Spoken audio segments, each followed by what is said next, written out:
Itu sih kalau soal guru senior, mereka susah payah di masa ini ya, di masa pandemi ini.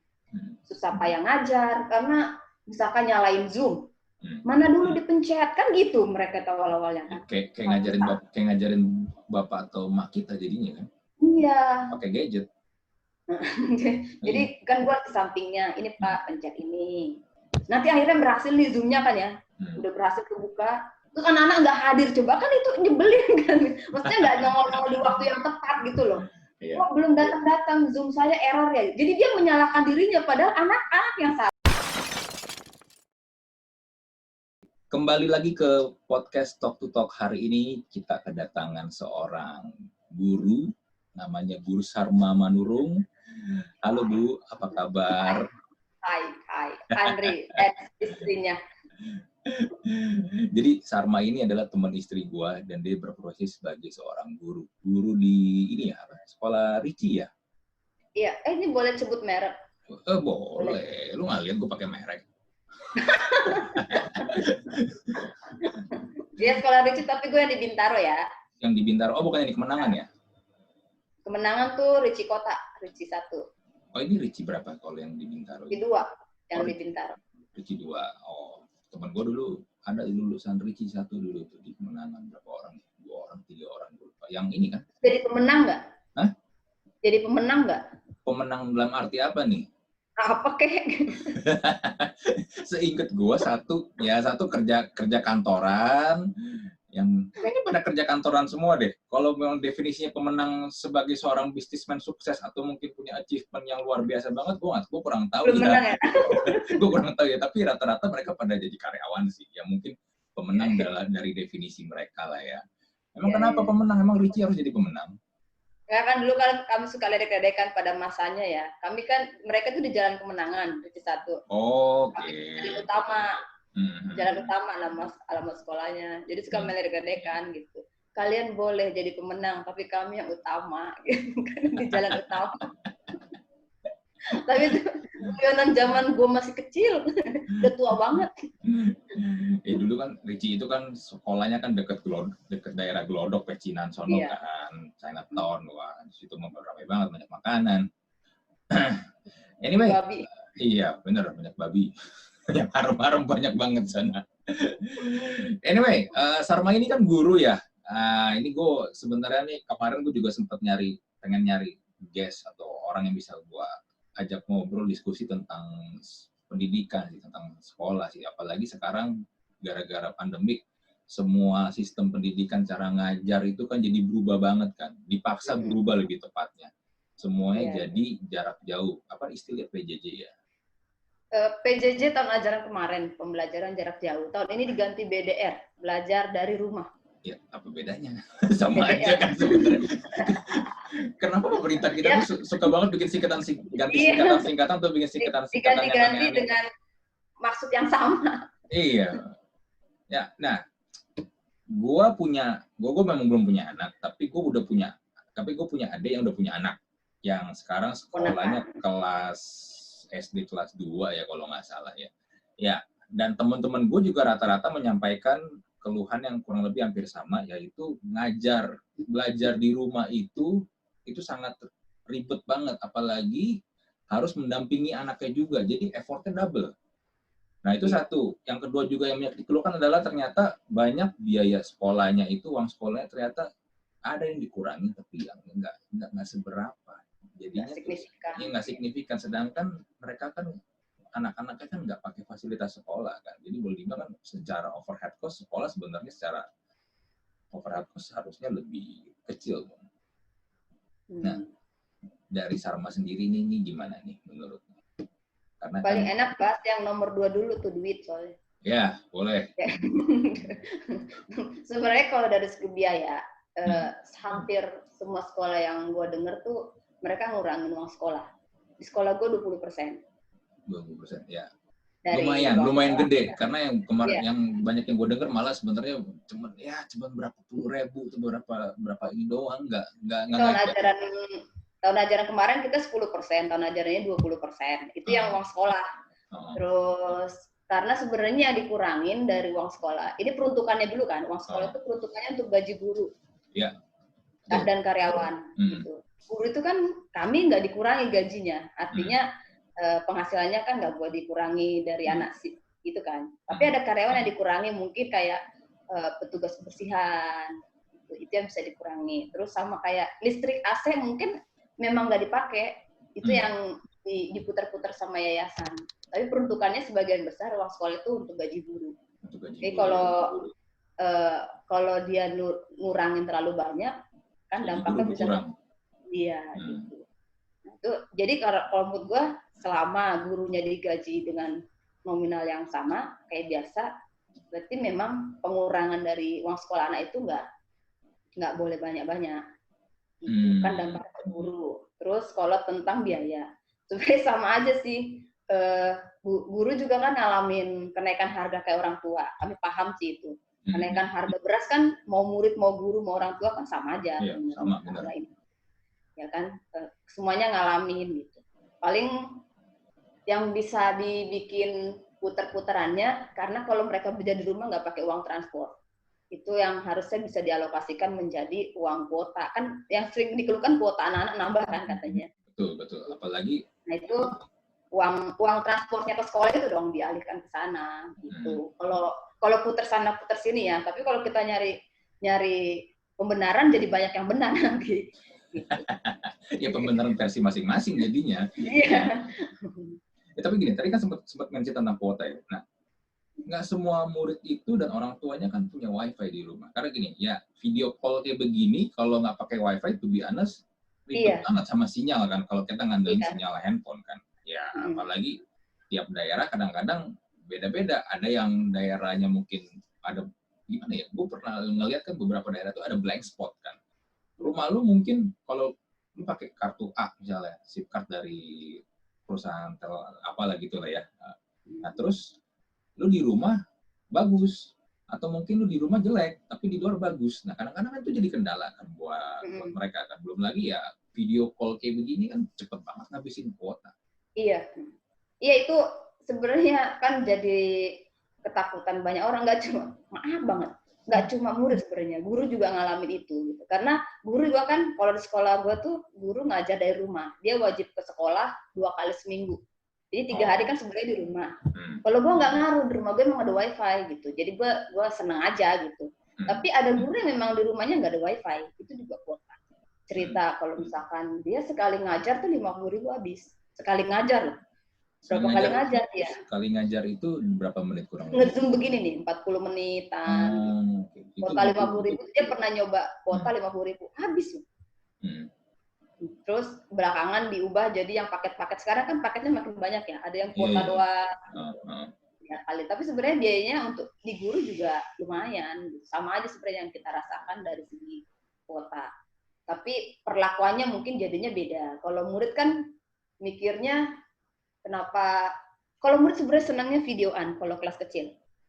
Yang keberatan memang begitu paling orang tua sih kalau masalah kuota kan. Terus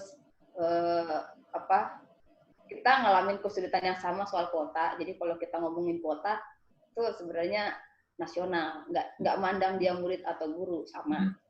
Terus, tapi peruntukannya aja sih dimaksimalkan. Kalau gue tuh kayak akhirnya kalau nge-zoom tuh paling setengah jam. Karena nge-zoom ini kan yang ngambil kuota gede kan, karena video gitu. Terus jadinya gue ngakalinnya bikin video pembelajaran, terus gue upload dengan apa sih itu yang kecil ukurannya, resolusinya gitu. Terus gue kasih linknya ke mereka. Kalau kamu nggak ngerti, ulang lagi nggak apa-apa. Kalau kamu ngerti kan syukur. Beda kalau nge-zoom kita ulang-ulang kan dia akan terus nyerap kuota. Gitu. Sementara nggak semua anak butuh ngulang kan. Tapi kalau video dia ngulang kalau dia butuh. Ya, paling ngakalinnya gitu-gitu untuk menghargai anak-anak yang memang kuotanya, bukan kuotanya ya, fasilitasnya itu kuota, bukan wifi. Dan itu separuh tuh. Murid gue tuh separuhnya pakai ngandelinnya HP dan kuota.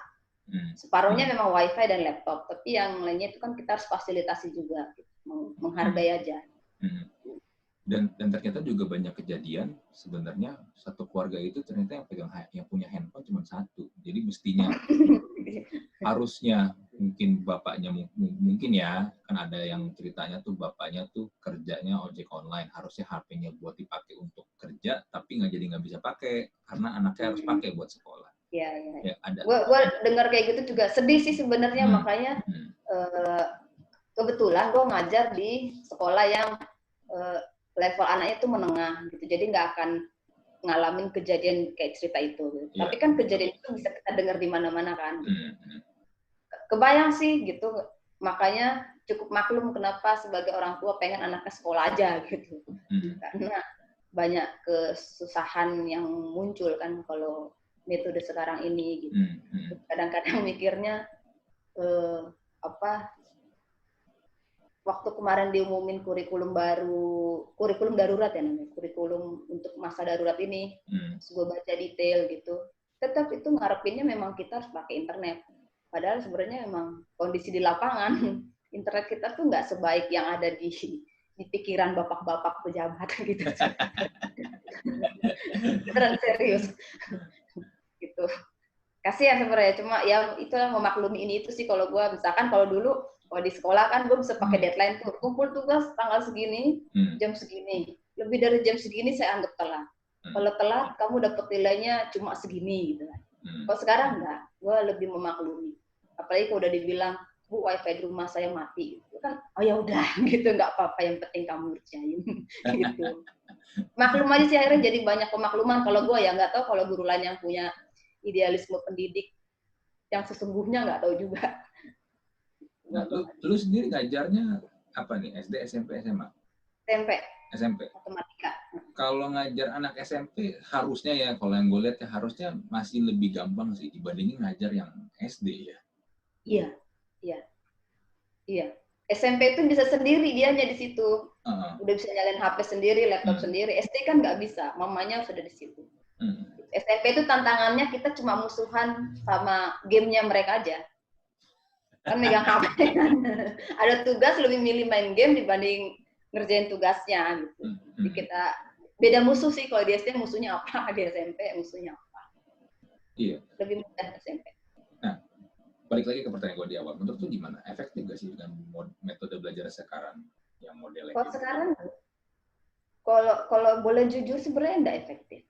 Pemahaman mereka nggak dalam. Kita nggak bisa ngarep mereka paham banget, enggak. Bukan sekedar nggak boleh ngarep, mereka paham. Kita juga bahkan nggak bisa ngarep mereka mantengin itu HP atau laptop kan sebenarnya.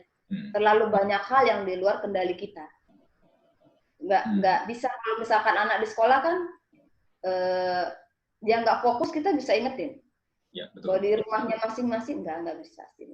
Memang nggak efektif, nggak. Tetap pembelajarannya nggak efektif. Kalau menurut gue pribadi ya, ini pribadi, jangan sampai ditiru guru lain ya. Ngajar zaman sekarang yang penting mereka tetap sehat dan bahagia. Tetap sehat mereka dan sehat bahagia. Iya, kalau mereka nggak bahagia itu efeknya lebih jelek. Bisa keluar rumah sembarangan kan jadinya. Gitu. Terus kalau mereka nggak sehat, kita lebih repot. Kalau anaknya nggak sehat, orang tuanya juga nanti kan ikutan kepikiran. Padahal sekarang orang tua udah mulai kerja lah. Ya kan sebagian. Waktu 2 bulan lalu mungkin orang tua masih di rumah tuh, sebagian besar. Tapi sekarang orang tua udah kerja. Pulang kerja ngelihat anaknya sakit, kasihan juga. Pulang kerja ngelihat anaknya nggak bahagia, nanti dia ketularan nggak bahagia. Makanya gue sama murid gue, udahlah yang penting kamu sehat, kamu bahagia, udah. Bu, telat ngumpulnya, iya, bagus. Udah. Lu berarti gini ya, lu adalah tipikal guru yang memang lebih punya, gini, gue sama lu pernah sekolah di tahun 90-an. Sekolah itu kan bener-bener yang, apalagi kalau sekolahnya sekolah Katolik ya, itu kan strict banget kan, apa istilahnya dulu, streng banget kan, apalagi kalau sekolahnya yang dikelola yang disiplinnya gila, yang di sekolah yang dikelola sama suster-suster atau yayasannya yang pokoknya yayasan dari suster-suster gitulah. Itu kan gila banget kan. Dan sometimes gua pernah di satu titik tuh pas lagi zaman SMA sebenarnya gua nggak terlalu happy ngejalanin ke kehidupan sekolah gua ya, karena satu, banyak pelajaran yang menurut gua ini apa sih, maksudnya ini apain gitu, gua belajar beginian gunanya buat apa, karena memang gua kagak ngerti gitu loh. Gua nggak ngerti sama sekali harus ngapain. Gua inget banget gua pernah dapat nilai kimia itu, jadi sekarang istilahnya apa? Kalau dulu kan istilahnya ulangan ya. Iya. Dulu kan istilahnya ulangan ya. Gue nggak tahu sekarang istilahnya apa. Ulangan 3 kali berturut-turut itu dapat 0. Dapat 0 3 kali berturut-turut sampai yang pas lagi ketiganya itu yang 3 kali dapat 0 itu gurunya sampai kasih gambar muka di angka 0-nya. Ya, ciri khas zaman dulu lah ya. Karena gue bener-bener gue nggak ngerti ini kimia apaan. Kenapa gue harus menghafalkan tabel periodik itu? Tabel periodik unsur. Iya, terus kenapa kalau fisika gue harus ini kalau misalnya kayak baterai lah, listrik ini segala macam, kenapa gua harus itu, sedangkan ya ini yang gue juga sebenarnya pengen nanya ke lu juga sih sebagai seorang guru. Menurut gue sistem pendidikan kita tuh dari zaman dulu sampai sekarang, even sampai sekarang pun terlalu mementingkan yang namanya nilai dan hafalan tanpa memikirkan anaknya ketika menerima ilmunya ini sebenarnya mereka ngerti gak sih? Sebenarnya mereka happy gak sih? Ya kalau cuma sekedar bisa ngafal, dapat nilai bagus tuh habis itu keluar dan lulus dari sekolah atau dari kuliah, ya kadang-kadang menghadapi anak-anak yang dengan sistem pendidikan yang kayak begini, mereka banyak yang nggak siap kerja, nggak tahu mesti gimana. Iya. Gue pernah bikin satu konten tentang pendidikan juga. Waktu itu gue bahas ngobrol sama teman-teman gue bilang dunia sistem pendidikan, ilmu pendidikan di sekolah dan kuliah itu nggak berguna di dunia kerja. Itu gue kasih statement gede-gede banget di thumbnailnya tuh. Dan pas itu gue lempar di YouTube dan di Facebook segala macam, ya yang komen banyak yang nggak setuju karena mereka merasa ya ilmu itu ya memang harus belajar, tapi buat gue ilmunya kadang-kadang terlalu dipaksakan. Dan kalau dilihat gini deh, pernah lihat nggak ada gambar ada satu orang kayak nggak tahu gitu, kayak guru lah ya, kayak guru di depannya tuh ada monyet, ada gajah, ada ikan, ada jerapah segala macam. Pokoknya ada banyak binatang dan si orang ini bilang yang ujian manjat pohon yang paling bagus dia yang menang. Yang menang udah pasti monyet, sedangkan ikan, jerapah dan yang lain-lainnya itu pasti nggak akan kalah. Ya jadi seakan-akan cuma hanya untuk pendidikan itu tuh hanya cuma seakan-akan tuh untuk satu golongan doang atau satu jenis doang gitu loh. Sedangkan yang lainnya ini ya nggak digali potensinya. Kalau ikan udah pasti harusnya yang kita gali potensinya adalah bagaimana cara dia berenang kan. Sebenarnya gini loh, Dri, kurikulum kita itu berubah, serius. Kalau kita baca kontennya, memang berubah ke arah yang lebih baik, lebih kekinian. Perkara besarnya adalah pejabat kita itu masih yang itu aja, guru kita juga masih guru yang itu aja. Mungkin kayak guru gue yang dulu masih jadi guru sekarang. Terus ditambah lagi. Iya betul. Ada beberapa guru gue masih jadi guru sampai sekarang, bener-bener. Tahun akhir 90-an gue ya kalau bisa kita semua berarti akhir 90-an kita SMA kan. Kita kan baru kuliah berarti kan awal 2000 ya sampai sekarang masih jadi guru. Iya, masih guru, mereka hampir pensiun tapi masih guru kan. Gitu. Terus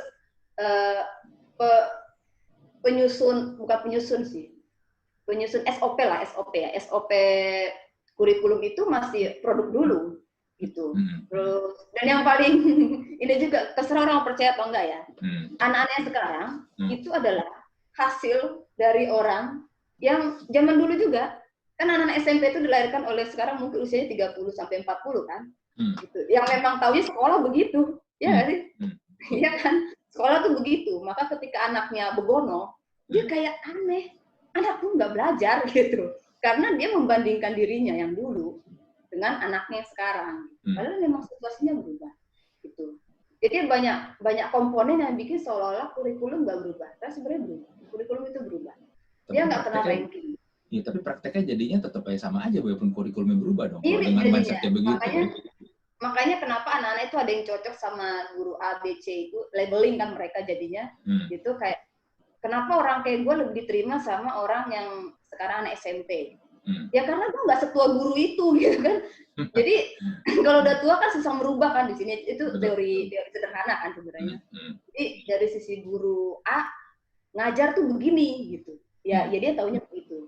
Terus muncul generasi berikutnya guru-guru usia 40-an ngajar tuh begini. Gitu. Terus muncul generasi gue ngajar tuh begini gitu. Terus yang bikin akhirnya anak-anak ngeliatnya begini begono gitu. Akhirnya mereka itu informasinya luas loh, nggak kayak kita zaman dulu yang informasi terbatas. Mereka bisa akses dari mana aja. Maka kadang-kadang dari segi pengetahuan mereka itu jauh lebih pintar dari gurunya. Pengetahuan ya. Jadi kita menyentuh mereka tuh nggak bisa dari pengetahuan. Kan pernah gua ngobrol-ngobrol sih sama guru lain gitu. Kalau orang bertahan dengan pengetahuan doang, ngajarin pengetahuan ke murid, suatu ketika mereka akan melawan. Kejawab kan sekarang anak-anak itu, kalau pertanyaan soalnya itu pengetahuan, mereka googling di rumah. Enggak, mereka nggak akan ngafalin, percayalah, mereka akan googling. Jadi kita nggak bisa ngamatin. Jadi guru-guru yang selama ini bangga banget, anak yang bisa menghafal dengan ini, dia bangga-banggain itu. Sekarang nggak bisa, nggak menang dia. Mereka yang bertahan sekarang tuh anak-anak yang bertahan, tahu nggak? Yang jago googling, cepet. Wah, tulis jawabannya, kan gitu. Cepet dapetnya gitu. Jadi anak-anak yang ngafalin, si A masih ngafalin, si B udah googling, masih inget-inget si A, si B udah ngetik, gitu kan cepet mereka. Menurut gua emang kita harus berubah, dan kita nggak bisa ngubah hal yang udah terjadi selama puluhan tahun di pemahaman guru tertentu. Gitu. Dan kita juga nggak bisa si anak A jadi kayak kita zaman dulu, memang zaman berubah gitu. Kalau menurut gue ya, kadang yang paling berat justru orang tua sama guru. Anaknya sih berubah, mereka berubah loh beneran. Coba aja ajak mereka diskusi. Kalau nggak, kadang-kadang kita geleng-geleng sama pengetahuan mereka, keterampilan juga. Mereka hebat-hebat. Itu tuh hasil dari kurikulum sebenarnya. Kurikulum bilang gini, kayak tadi gambar yang tadi tuh. Jadi monyet bisa manjat, ikan bisa berenang. Ya memang maunya begitu. Gitu. Maunya begitu. Si A ini kayaknya jago nyanyi. Maka kalau dia izin lomba nyanyi keluar kota, izinin. Itu sebenarnya. Tapi berapa guru yang keberatan kalau anaknya izin ikut Indonesian Idol, malah diomel-omelin. Kan aneh gitu. Dia lari dari kurikulum sebenarnya, gitu loh. Guru-guru yang kayak gini menurut gue itu harus berubah. Anaknya nggak perlu berubah, orang anak yang memang udah berubah zamannya, gitu. Kalau menurut gue ya. Gitu. Iya, tapi dengan keadaan kayak gitu, berarti kan it still happens kan. Maksudnya banyak tetap aja anak-anak itu kena stigma kalau lu nggak nilai-nilai lu misalnya di matematika, mungkin di biologi atau di mata pelajaran yang biasa yang ada di rapot lah ya, gue bisa bilang. Kalau nilainya nggak bagus, lu kan sering dikasih label, wah ini anak bermasalah, ini anak bodoh. Makanya dulu tuh suka banget ada kan dibikin kelas A, B, C, misalnya 1 A, B, C, 2 A, B, C. Yang di kelas A, kelas B itu anak-anak yang dianggap untuk kategori pinter, karena kenapa nilai rapotnya bagus. Sedangkan yang di kelas yang udah di C ke belakang itu dianggap anak-anaknya brengsek, nakal. Ya, kan? Gitu ya? Itu ya to be honest, gue ngalamin gitu loh. Gue ngalamin hal-hal kayak begitu, dan ya gimana ya, menurut gue sangat-sangat tidak fair banget menjudge anak, karena anak itu kan masih dalam proses pertumbuhan kan ya. Mereka masih berkembang, mereka masih belajar, apalagi anak-anak SMP, SMA, SD gitu. Tapi gue udah kasih label kayak begitu secara nggak sadar. Mereka akan membawa itu dalam bawah sadar mereka akan percaya, oh gue memang bandel, gue memang anak yang nggak berguna. Ya udah karena keadaannya begini, gue akan terus gitu aja sampai mungkin nanti ketika umur mereka dewasa. Nah ya no wonder kalau kita ada ngelihat orang-orang yang merasa, oh ini orang kayaknya gimana ya, kerja nggak mau, kerja susah, nggak mau ngapa-ngapain nggak bisa. Ya mungkin karena bisa jadi dari kecil mereka udah dilabelin, ini anak nggak berguna karena nilai-nilainya jelek, udah dilabelin kayak gitu kan. Ya jujur sih gue sangat-sangat ini banget sih, kalau bisa ketemu orang-orang yang kayak begitu, gue selalu bilang ya sebenarnya setiap orang itu pasti ada punya ininya masing-masing, talentnya masing-masing. Ya kan, tinggal bagaimana kita menemukannya. Tapi kan itu balik lagi nggak diajarin di sekolah.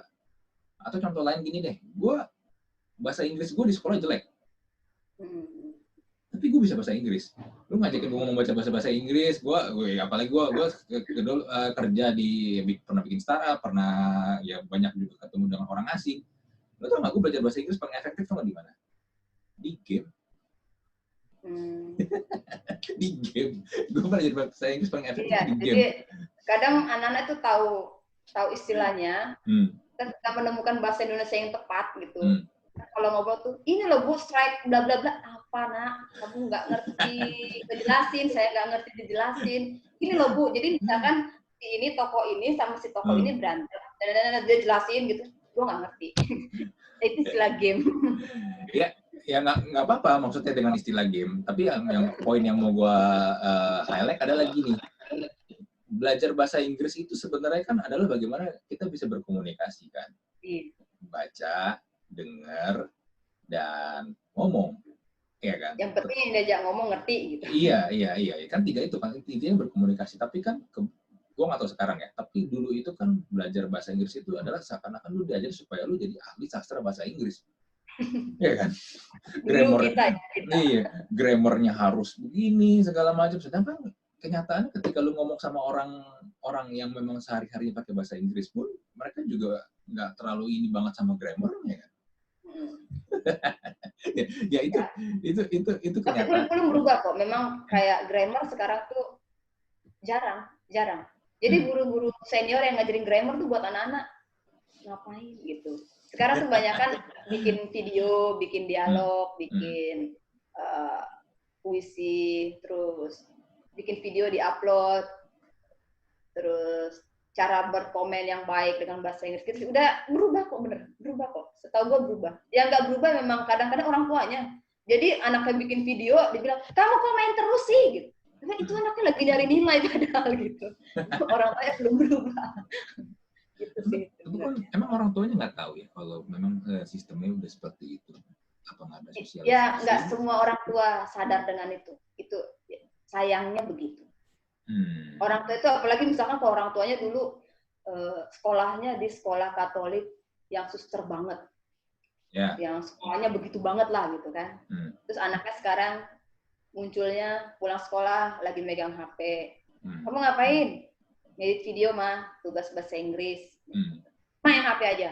Gitu. Itu kan dia nggak anggap itu sebagai belajar gitu. Sementara anaknya ya ini tugasnya gitu. Dari kurikulumnya memang bikin video misalkan, video pembelajaran, video dialog, orang ngobrol segala macam gitu. Memang kadang ini sih bentrok dengan generasi yang berbeda, bikin pemahaman tentang definisi belajar itu berbeda. Jadinya belajarnya zaman ini begini, belajar zaman sekarang begini, itu kalau nggak dijembatani, itu akan terus-terusan main cap-cap aja gitu. Jadi orang tuanya ngecap anaknya nggak belajar, si anak nganggep emaknya nggak menghargai, gitu. Muter-muter gitu sampai monyet tadi bisa manjat gitu. Nggak selesai. Nah, lu sendiri ngeliat fenomena kayak begitu kan, berarti kan tetap aja masih ada generation gap yang gede banget kan di situ kan. Karena ternyata ya orang tua mengharapkan apa yang mereka dapetin dulu di sekolah, ya anaknya juga dapetin kayak begitu. Tapi kan zaman berubah sekali lagi kan. Nah, kalau memang nggak dikomunikasikan, ya gimana ya? Gue jadi ngeliatnya gini loh. Ini si anak ini kan tetap aja kan. Peran orang tua itu penting. Salah satunya adalah menurut gue adalah dengan mereka memberikan afirmasi ke apa yang anaknya kerjain. Ya kan? Kalau lu melihat anak lu sebenarnya dia lagi sedang bikin tugas sekolah, ya kan? Dia sedang ya mungkin dia juga punya ketertarikan atau passion di situ ya. Tapi lu langsung mencapnya, lu main handphone lu malas banget, bla bla bla bla bla, lu mau jadi apa? Itu kan anak kan jadi akhirnya ya kayak tadi bilang. Iya, makanya sebenarnya anak sekolah-sekolah yang berpikiran tanda kutip maju gitu ya, kekinian, itu biasanya mengupayakan jadi jembatan. Makanya kalau di sekolah gue tuh 3 bulan atau 1 semester aja, minimal 1 semester sekali tuh menghadirkan praktisi pendidikan di pertemuan orang tua. Itu kita harus menanamkan ke orang tua zaman sekarang memang. Jadi jangan paksa anak untuk belajar di kamar doang. Gitu. Memang mereka tuh harus keluar, nyari view yang bagus untuk videonya, nyari apa gitu. Itu sering, udah 3 tahunan ini kayaknya jadi rutin. Karena kan tahun-tahun sebelumnya itu jadi masalah besar, orang tua nuntut apa, anaknya bagaimana kan gitu. Terus tuntutan kurikulum juga begini. Itu sering pertemuan orang tua itu untuk ngasih tahu itu. Kita harus sampai cuci otak sih kalau menurut gue, itu harus sampai diterima bahwa orang megang HP itu ya nggak main terus gitu. Kalaupun misalkan anaknya dia memang hobi main, itu kan perkara dia ya, bukan perkara kurikulumnya gitu. Kalau yang diupayakan sekolah sekarang begitu. Banyak sekolah kok, karena pembicaranya juga makin banyak. Materi itu kayaknya di dunia kuliah jadi ada deh kayaknya ya, tentang teknologi untuk pendidikan gitu. Jadi materi serius di kampus sana diceritakan ke sekolah-sekolah. Banyak kok bicara tema-tema begitu, banyak. Mungkin waktu mereka belum banyak, orangnya masih kurang banyak, maka nggak semua sekolah tersentuh. Tapi sebenarnya usaha mereka itu ada untuk jadi jembatan antara orang tua dan anak. Ada, usaha itu ada. Oke. Nah, nih, gue kemarin baru baca satu artikel, ini bagus sih. Jadi kayak perusahaan-perusahaan gede kayak Google atau mungkin Apple itu kan mereka tuh sering banget tuh kasih kayak semacam istilahnya kursus kali ya, kursus singkat kayak misalnya 6 bulan doang, tapi dengan lu ngikutin course-nya ini nih, lu akan mendapatkan satu misalnya skill tentang bagaimana caranya ngoding lah, lu akan mendapatkan satu skill untuk ngoding dalam waktu 6 bulan, at least basicnya. Dan ketika lu lulus, lu bisa langsung kalau mau kerja ya, misalnya lu mau ngoding atau lu mau start atau kerja di perusahaan IT gitu, lu bisa mulai langsung pakai ilmu lu gitu. Tadi kan lu sempat mention kan, banyak dari kita ketika lulus sekolah minimal SMA lah ya, atau SMK atau mungkin lulus kuliah, kita nggak siap kerja. Gue pernah nyari orang buat jadi anak buah gue, fresh graduate, itu setengah mati nyarinya tuh gak buat. Karena mereka bener-bener lulus kuliah tuh kayak nggak tahu apa-apa. Ininya tapi penuh loh itu, ininya penuh. Iya, tapi bener-bener kayak ya harusnya ya idealnya kalau menurut gua dari sekolah sampai kuliah itu harusnya memang ya dengan segala macam pencarian talenta mereka atau bakat mereka atau passion mereka, harusnya ketika mereka lulus idealnya kan mereka udah siap nih. Oke. Gue suka ngoding, gue pengen bikin apa gitu, misalnya aplikasi lah atau apa, gue udah siap nih. Tapi ternyata pun, even dengan mereka punya ilmu kayak gitu pun, kadang-kadang mereka nggak tahu mesti ngapain juga. Kuliah ngapain aja gitu. Iya, kan gini, kadang-kadang kayak soft skill, misalnya bagaimana, misalnya, ya soft skill salah satunya menurut gue adalah communication skill. Ya kan, bagaimana caranya misalnya lu punya ide, menyampaikan ide ini ke orang. Itu mereka tuh nggak ada loh, mereka tuh nggak tahu loh bagaimana caranya ini loh. Makanya gue kadang-kadang gue bingung, selama ini mereka sekolah atau kuliah tuh apa yang mereka dapat gitu loh ya. Kalau contohnya balik lagi ke gue lagi, memang to be honest, gue memang gue nggak mendapatkan apa-apa untuk hal-hal kayak gitu. Gue bisa pakai di kerja ini semua bener-bener buat gue pribadi adalah ya ini usaha sendiri, perjuangan sendiri lagi, belajar benar-benar dari nol lagi semua ketika lulus gitu. Jadi ya ilmu yang gue dapat dari kuliah dan sekolah pun ya bisa dibilang yang gue pakai sekarang ya paling cuman kalau gue kasih angka paling sekitar 10-20%, sisanya tuh benar-benar belajar sendiri semua lagi dari nol. Kalau gue ngerasanya ilmunya paling 5% malah ilmunya ya, keilmuannya itu knowledge-nya. Tapi keterampilannya itu memang paling banyak dapat pas kuliah, keterampilan hidup ya. Kayak cara bernegosiasi. Karena kan di kampus ada guru nyebelin toh, dosen nyebelin. Terus ada dosen sok sibuk yang ke kampus sekali seminggu, yang ngantri 10 gitu. Jadi masalah kesabaran dilatih di situ. Terus ada guru yang dosen yang sombong. Jadi ya nyatanya di kehidupan sehari-hari kan kita akan ketemu orang sombong. Cara ngadepin dosen sombong udah terlatih, orang sombong biasa kan jadinya kita udah kebal gitu. Yang kayak gitunya jadi gue ngarepinnya gitu, cara menyajikan laporan. Ya itu dapatnya pas di kampus. Apalagi dulu kan zaman gue kuliah kayaknya belum semua orang punya laptop deh. PC itu yang sedegaban itu kan. Terus PC kita rusak, nggak bisa ngeprint, gimana kita ngejelasin ke dosen sombong, dosen sibuk ini bahwa bla bla. Itu kan sama aja kayak sekarang kita mau buat soal ulangan, tiba-tiba ada kendala teknis, kita harus bilang ke murid. Nah, kan itu menurut gua zaman kuliah sih itu, karena kalau waktu sekolah gue banyak dibentengi mak gue. Kalau misalkan PR gue nggak kelar, mak gue bisa maju gitu. Kalau kuliah kan enggak kan. Kuliah itu emang sendiri. Gue ngerasainnya itu. Kalau ilmunya dikit, beneran. Nggak nyambung, gue sekarang kan guru. Nggak nyambung sama yang gue pelajari. Jadi ya ambil yang lainnya aja kalau gue. Sebagai guru pun sebenarnya juga menyadari kan itu banyak yang nggak nyambung, nggak kepake ujung-ujungnya kan. Ya tapi ya. Makanya tuh kalau ngajar ke anak nih ya, misalkan dia nggak bisa matematika, gue bisa ngajar dia dalam waktu setengah jam. Gitu. Tapi gue akan butuh waktu lebih kalau dia bilang, saya nggak berani. Misalkan si anak ini, gue wali kelasnya, terus si anak ini nggak ngumpulin PR biologi misalkan, telat, terus mau ngumpul ke guru biologinya takut gitu. Nah itu kan butuh energi.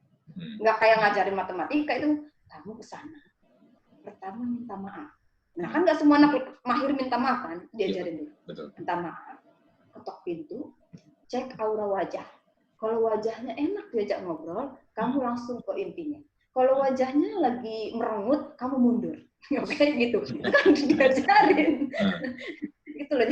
Jadi ngajar itu lebih lama dibanding ngajarin matematika. Gitu. Dan itu harus diajarin. Anak zaman sekarang ada hal-hal kayak gitu yang dia nggak tahu. Gitu. Kapan guru marah, ada yang nggak nyadar itu gurunya itu marah sebenarnya gitu. Apalagi kan kalau guru senior kan pakai peribahasa kan, nggak kayak kita yang seusia ini. Kalau guru yang tata kromonya tinggi, kadang kan cuma diem aja. Terus ntar murid gue cerita itu, ya udah kita juga diem aja Bu, main lihat-lihatan gitu. Jadi kan nggak ada kepekaan gitu. Itu harus dilatih kan masalah kepekaan. Gitu. Jadi gue bilang ke mereka, kalau matematikanya, biologinya, setelah ujian juga kamu lupa, bilang gitu. Tapi cara kamu ngomong ke orang lebih tua, cara kamu mendebat teman yang nyebelin, itu kan dilatih di sekolah. Kalau gue bilang gitu ke murid gue biasanya. Ya, tapi sayangnya tipe guru yang model kayak lu ini nggak banyak. Katanya murid gue 1 dari 50. Gimana dong? Nggak banyak. Karena gini, mungkin bedanya adalah lu sadar yang diajarkan di sekolah ini ya kadang-kadang ini pendapat pribadi gue ya sebenarnya hanya untuk mendapatkan ijazah aja. Iya. Iya kan, hanya untuk dapat ijazah aja. Ijazah itu ya siapa? Steve Jobs pernah bilang ijazah itu sebenarnya hanya untuk sebagai apa tuh? Hanya sebagai ya kasih tahu kalau kita pernah sekolah. Kita pernah sekolah sama ya sebagai jaminan rasa secure aja gitu. Tapi ya apakah nanti dia bisa jadi orang yang dalam tanda kutip lu sempat bilang pemenang? Ya, we never know gitu. We never know. Karena kan ada bukunya Robert Kiyosaki yang pernah bilang gini kan, why a student dengan grade A, why a student walk to the C student.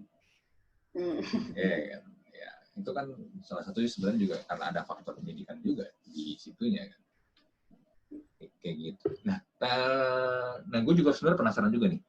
Guru-guru yang tua-tua itu situasi sekarang ini kayak gimana? Mereka kan harus adapt dengan teknologi segala macam. Itu gimana tuh mereka? Mereka pasti struggle banget guru-guru itu. Iya, untuk kondisi sekarang itu mereka susah payah. Gua yang guru lebih muda gitu, ngamatinya itu sebenarnya kasihan gitu. Makanya gue kalau ada murid-murid yang nyebelin, nyesain guru senior kan gue marah biasanya.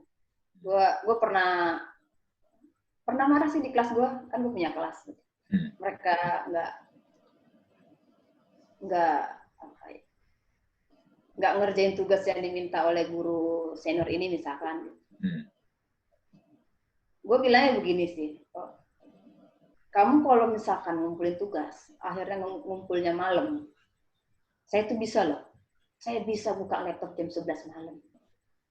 Tapi nggak semua guru kayak saya, karena ada yang jam tidurnya jam 10. Ada si Bapak A, itu tidurnya jam 10, besok dia harus bangun. Karena di usia tertentu, jam bangun orang itu jadi pagi banget, jam 3 kan. Kalau guru-guru sini itu bangun jam 3 jam 4 loh mereka. Itu kan harus gue jelasin ke murid gue. Karena kepekaan terhadap hal itu emang harus ditanamkan. Kalau nggak ada yang ingetin itu, mereka bisa bablas loh. Memperlakukan semua guru sama, padahal beda. Jadi guru-guru dasar itu sudah susah payah loh. Ngetik di Word udah susah payah, karena penglihatannya kan udah lumayan juga tuh. Ngetik. Terus sudah ada yang tambah tremor kan di usia-usia 55, 56 tambah tremor. Jadi sebenarnya dia udah susah payah. Akhirnya berhasil ngupload tugas itu supaya bisa dibaca oleh muridnya. Terus muridnya cuma ignore seolah-olah nggak ada apa-apa gitu. Padahal soal itu hasil dari kerja keras seorang guru, seorang warga senior gitu loh. Jadi nggak bisa kita mengabaikan itu. Kan beda sama gue sampai bilang gini, saya bikin soal itu di HP bisa loh. Saya ngetik di kereta saya bisa bikin soal. Sampai dia bilang gitu. Jadi ketika kamu menyepelekan soal yang saya buat, it's okay, gak bilang gitu. Tapi kamu nggak bisa menyepelekan soal yang dibuat oleh orang dengan susah payah. Itu kamu harus ngerti, bilang gitu. Itu gue pernah marah sih. Karena menurut gue hal kayak gitu harus dikasih tahu. Kalau nggak mereka samain. Padahal beda. Kondisi umur 30-an dengan 50-an itu beda. Terus gue kalau marah, energi gue bisa full kan. Sementara guru senior enggak. Mereka diam bukan karena menerima perlakuan kalian. Mereka diam karena energi marahnya udah nggak ada. Udah capek. Gitu. Capek. Takut masuk angin kan. Udah nggak tenaga, udah nggak ada tenaga buat marah. Iya, jadinya kan curhat kan. Jadinya kan paling, Bu, si anak ini belum ngerjain. Kan jadinya gitu. Ke siapa curhatnya? Kami yang lebih muda. Gitu. Karena kan masih bisa ngecek, oh iya nih belum. Itu sih kalau soal guru senior. Mereka susah payah di masa ini ya, di masa pandemi ini. Susah payah ngajar, karena misalkan nyalain Zoom. Mana dulu dipencet, kan gitu mereka tahu awal-awalnya kan. Kayak ngajarin bapak atau mak kita jadinya kan. Iya. Pakai gadget. Jadi kan gua di sampingnya, ini Pak pencet ini. Nanti akhirnya berhasil di Zoom-nya kan ya. Udah berhasil kebuka. Terus anak-anak nggak hadir, coba kan itu nyebelin kan. Maksudnya nggak nongol di waktu yang tepat gitu loh. Kok belum datang-datang, Zoom saya error ya. Jadi dia menyalahkan dirinya, padahal anak-anak yang salah kan gitu. Kalau guru yang masih muda kan tahu. Nah ini nyebelin deh, ini kan tinggal bikin aja. Oh nggak datang telat. Kalau mereka enggak, malah kadang nyalain dirinya. Ini Zoomku error ya, nggak ada yang bisa masuk gitu. Kan kesian loh ya, coba kebayang tuh mereka. Malah menyalahkan dirinya yang nggak mampu. Padahal anak-anak itu yang telah masuk. Gitu. Kasihan kalau guru senior itu kasihan, beneran. Ya, itu gimana ya? Dengan kondisi sekarang sih, memang gue ngeliat sih memang parah banget sih, to be honest. Semua sama-sama struggle masing-masing, dari orang tua juga struggle, dari murid juga struggle, dari guru sendiri gue yakin juga struggle. Dan ya tadi yang seperti itu juga bahas panjang lebar, sistem pendidikannya pun juga ya melakukan adjustment-nya pun juga ya masih belum yang gimana ya, kayak setengah-setengah juga kan untuk dengan kondisi sekarang. Kemarin Nadiem sempat di podcastnya Deddy Corbuzier sempat bilang kan, dia udah nggak tahu udah jalan atau belum ya, kurikulum yang sekarang ini yang untuk pandemik ini katanya juga dibikin sesederhana mungkin ya. Iya. Jadi bukan yang kurikulum yang modelnya tuh padat banyak segala macam, jadi pokoknya sesimpel mungkin. Malah kalau bisa ya nggak usah kasih PR lah, kalau nggak salah dia pernah bilang, dia kemarin bilang kayak gitu, nggak perlu ada PR segala macam, yang penting ya udah belajar, oke, kita sama-sama tahu, sama-sama belajar gitu. Iya, paling yang punya PR tuh ini, bukan punya PR, punya tuntutan lah ya, itu pelajaran-pelajaran yang nyambung, kayak matematika kan nyambung. Lo bisa ini dulu, baru bisa ini kan gitu kan. Kalau matematika lo bisa perkalian belas kali belasan, baru bisa puluhan kali puluhan gitu. Jadi kita nggak bisa tiba-tiba kita skip yang belasan kali belasan gitu kan, nggak bisa. Kita satu pelajaran ini kan nyambung gitu. Kalau yang pelajaran-pelajaran yang berdiri sendiri bisa itu di-cut juga bisa dalam kondisi darurat gitu. Dibolehkan. Gue udah ada pertanyaan iseng sih sebenarnya nih. Lu merasa sebagai seorang guru, lu merasa fail gak ketika nih ya murid lu habis sekolah dia masih ikut bimbingan belajar lagi di tempat lain? Oh iya. Gini, kalau gue ya, ini ngomongin sekolah normal ya, bukan yang pandemi. Sekolah normal ya, sekolah normal. Yang ketika kondisinya normal gitu. Kalau anak itu khusus, kemudian dia butuh bantuan orang khusus, menurut gue itu solusi. Gitu. Tapi sebenarnya kalau anak itu nggak khusus, anak itu bisa ngikutin pelajaran. Cuma demi dapat nilai 100 di matematika, 100 di biologi, harus bimbel gitu, gue tuh kayak merasa tercoreng gitu, soalnya gue nggak bisa bikin 100 gitu. Iya kan kalau menurut gue ya gitu. Kan misalkan ada anak yang anggap pakai nilainya 80-an gitu ya. Bu, saya les di A gitu. Buat apa? Ya biar nilai maksimal aja, nanti siapa tahu saya dapat nilai 100. Kadang gue bercandain gitu. Ya Allah, cuma dapat nilai 100 doang, kamu sampai harus les 2 jam. Kamu ngeluarin biaya. Mau 100 bilang kayak sini, mana mau 100 tak kasih gitu. Tapi ya kebanyakan orang tuanya yang mau kan. Tapi kebanyakan ya, gitu orang tuanya yang pengen kan. Orang tuanya yang kadang orang tuanya kan kalau kita tanya, kamu mendingan les matematika apa les piano gitu. Piano, Bu.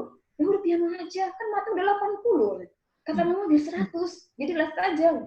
Terus kamu nggak mau les piano? Sabtu, Bu. Sabtu di saat mama kamu ada di rumah, papa kamu ada di rumah, kamu malah les gitu kan. Iya. Dalam hati gue, kayaknya jangan-jangan emaknya nggak pengen ketemu anaknya aja deh itu. jadi rumah disuruh les. Kadang tuh jadi berprasangka aneh-aneh loh dengan keinginan orang tua yang apaan sih. Beda ya kalau anaknya tuh nilai matnya 20, 30. Udah gue ajarin, ganti metode. Gue remedial, pulang sekolah gue ajarin sendiri, face to face, memang nangkepnya susah. Gitu. Akhirnya memang dia mungkin butuh bimbingan lebih kan, gitu. Karena kan gue nggak bisa di samping dia terus, mungkin dia butuh pendamping. Itu gue masih maklum loh, anak-anak yang les segitu, biar bertahan di sekolah gitu les. Oke, gue nggak merasa gimana-gimana gitu, merasa terbantu malah. Tapi kalau anak yang udah 80, 90 ikut tes lagi kayak apaan sih gitu, sekolah kok gini amat gitu. Dalam hati gue kayaknya mak lu dulu sekolah di tempat suster tuh. Gue ya kalau misalnya gue punya anak nih ya, misalnya anak gue let's say lah, dia udah sekolah kan sekarang sampai jam 3 ya, dari jam pagi kurang lebih jam 3 sore. Gue sih nggak akan masukin dia bimbingan belajar, walaupun mungkin ya kalau nilainya juga misalnya nggak bagus-bagus amat atau mungkin gitu, ya udahlah. Kalau mereka udah pulang sekolah ya, lu mau ngapain? Misalnya, lu mau main bola, ya udah lu main bola. Lu mau main basket, lu main basket. Lu mau main game, ya udah main game. Sekarang orang main game bisa kaya. Iya. Iya kan? Bisa kaya, bisa beli Ferrari. Dari main game, gue bilang ya kalau memang ternyata memang passion di main game, harus jadi profesional gamer, kenapa harus gue larang-larang kan? Jadi demi, kayak tadi lu bilang, demi mengejar nilai 100 di matematika. Iya kan? Ya. Karena sebenarnya anak yang dapat nilai 100 pasti ada. Itu kalau pasti ada, ya, betul. Memang Tuhan ngasih dia tuh bisa di situ. Iya. Jadi kalau lu dapat 80, ya udah gitu. Ya udah. Pasti punya bidang lain gitu. Iya, apalagi anak gue dapat 80, gue senang banget. Anak gue dapat nilainya 50 pun gue juga senang banget. Oh ya udah, berarti memang kamu matematikanya memang 50, ya udah. Selebihnya kalau memang dia punya hobi atau apa yang mau dia kerjain atau mau dia latih dari kecil, ya why not? Mending gue kasih dia buat lakukan. Main bola ya. Iya, itu dia tadi yang gue bilang tadi. Kita itu usia 30-an, maka pemikirannya begitu. Tapi generasi yang usianya 40-an kan beda pemikirannya. Iya kan? Nah, anak-anak yang sekarang SMP ini, anak-anak yang sekarang mamanya umur 40-an. 40, 50 loh. Jadi ya 42, 43, sekitar itu kan. Gitu.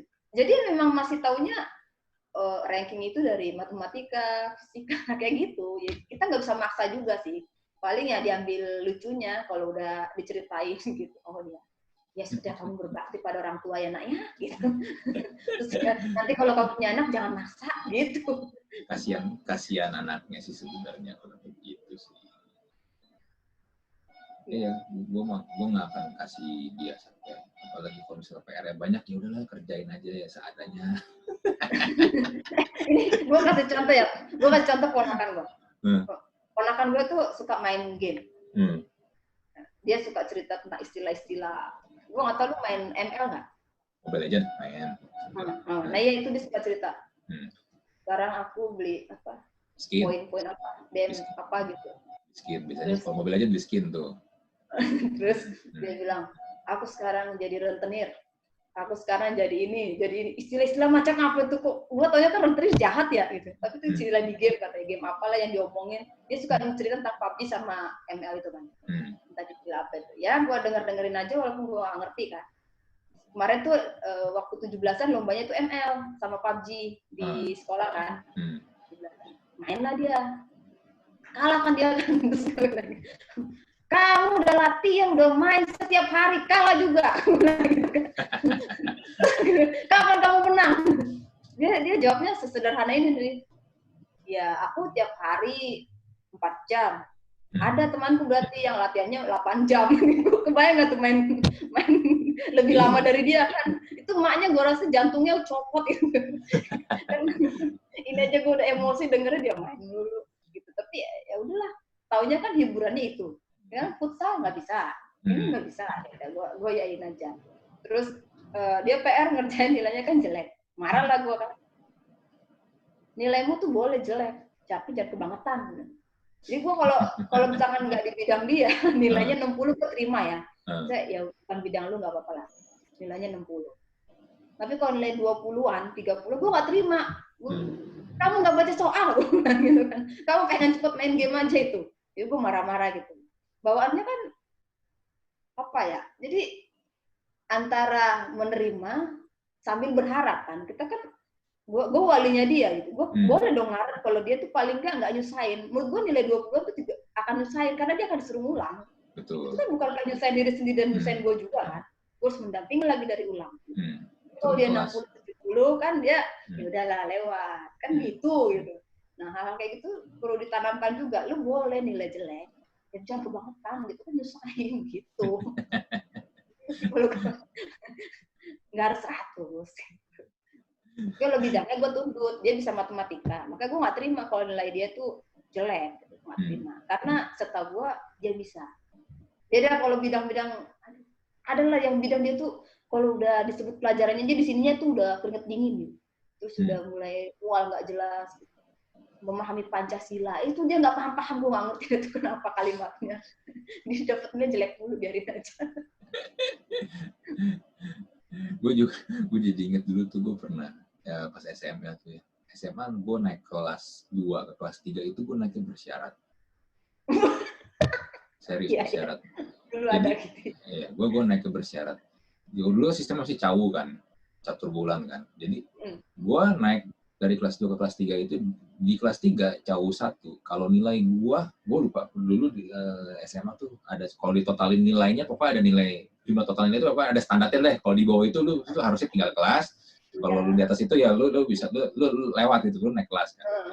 Pokoknya dikasih syarat gini. Kalau dulu di catur bulan 1 cawu 1 SMA kelas 3 kalau nilai gue di bawah rata-rata di cawu 2 gue bakal ke kelas 2. Turun kelas ke kelas 2. Lu bayangin, lu udah naik kelas bareng teman-teman lu yang angkatan lu udah naik lah mau naik bersyarat terus tiba-tiba cowok 2 kalau nilai lu di bawah lu harus turun kelas ke bawah sama adik kelas lu. Kan goblok banget kan jadinya. Gue dulu pernah ngalamin kayak gitu. Dan saking gue udah bener-bener apa ya butuh banget nih sekolah SMA nih gue belajar apaan coba buset dah.